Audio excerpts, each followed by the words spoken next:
How's it going, everyone? My name is Jax McLaughlin. And I'm Madison Rushton, and we're going to talk about Crow Valley Golf Club. So, overall, Crow Valley Golf Club is a very nice clubhouse. It's very luxurious. There's an 18-hole golf course, a driving range. It's very family oriented. They have lots of activities for like children. There's also an indoor golf simulator for like the winter time. So they're open like year round. They also offer several wellness programs like cooking classes and Pilates, yoga, other things of the sort. There's a pool.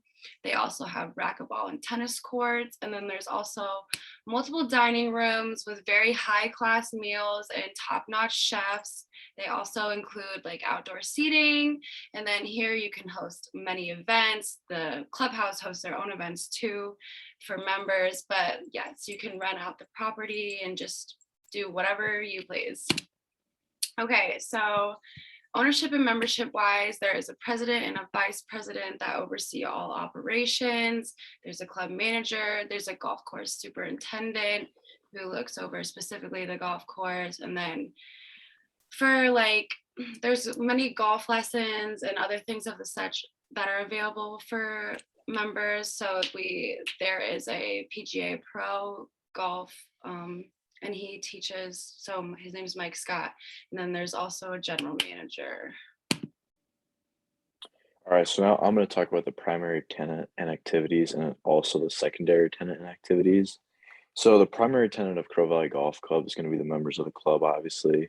It's a private club, meaning there's no extra free admission to the public or anything.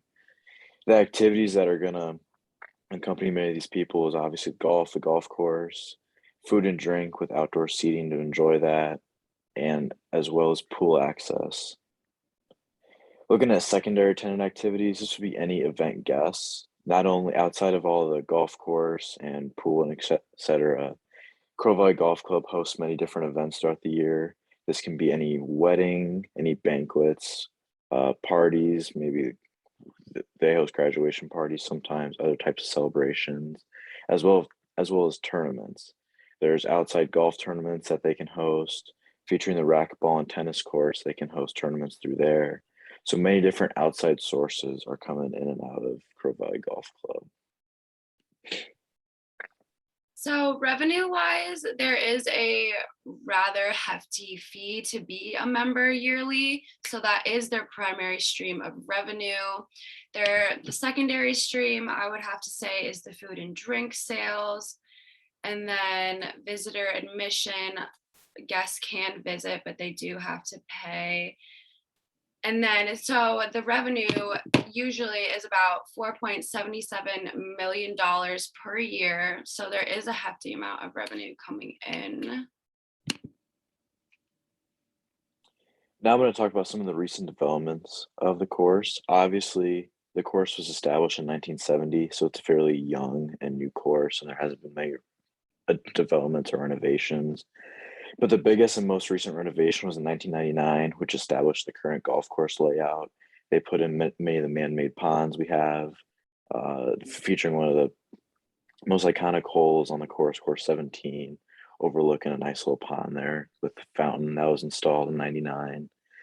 In addition, they established the pool structure that they currently have and the pro shop location.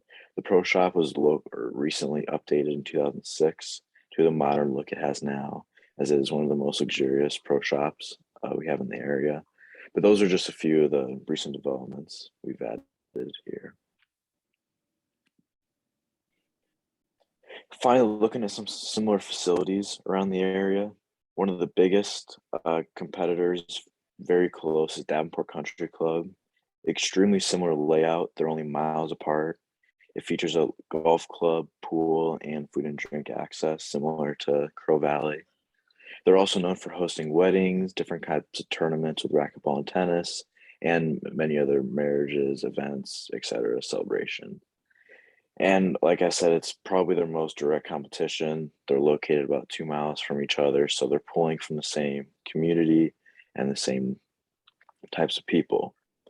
They're also a private course, while as Palmer Hills Golf Course, who is also only a couple miles away, is a public golf course. That's obviously the biggest difference between the two.